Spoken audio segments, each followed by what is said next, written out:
আমরা তো মহিলা আছি, আমাদের কি ধর্ষণ হচ্ছে?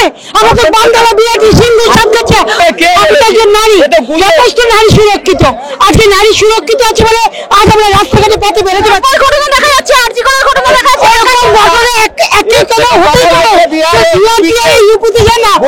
বিজেপি শাসিত, সেখানে মহিলারা একটু শাসিত মানে ঠিক নেই।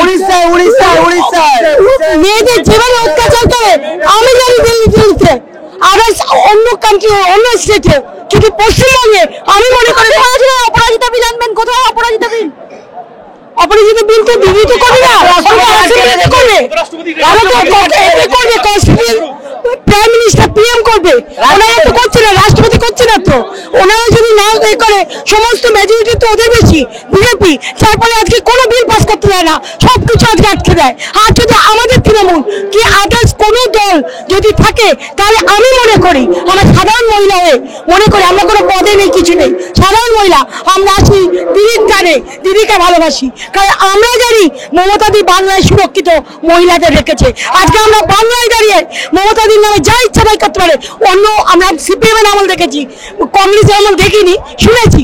বিজেপি শাসিত জায়গায় যান, সেখানে গিয়ে কিন্তু তাদের চিফ মিনিস্টারের নামে কোনো কুকথা বলতে পারবে না, কিন্তু ওয়েস্ট বেঙ্গল একমাত্র দিদির নামে যা ইচ্ছা তাই বলে যায়। কি করে বলে? দিদি এত করেছে, কন্যাশ্রী, রূপশ্রী, আদার্স অনেক কিছু। দিদি রূপশ্রী মানে কি ধর্ষণের পর ধর্ষণ? না, ধর্ষণ নয়। আমরা তো মহিলা আছি, আমাদের কি ধর্ষণ হচ্ছে? আমাদের বান্দারা বিরাটি সিন্ধু সামলাচ্ছে। আপনাদের দলের মেয়ে রাজন্না হালদার 21 থেকে মঞ্চে উঠেছিলেন। রাজন্না হালদার বলছেন তার সঙ্গে তার কুরুচিকর ছবি একাধিক জায়গায় ছড়িয়ে পড়েছে। সে অনেকের ছবি দেখতেই পারে। আজ আমি আপনার সাথে থাকছি, ওনাকে আমি চিনি না, ওনার সাথে আমার ছবি আছে। উনি বা আমি যদি কিছু করি, তার জন্য দায়ী কে হবে? আমি যে দোষী, ওনারা কি বুঝবেন? আমি তো এসছি, আমি অত দোষী হতে পারি কি না হতে পারি, সেটা তো ওনারা জানবেন না। হতেই পারে ছবি থাকলেই সে দোষী।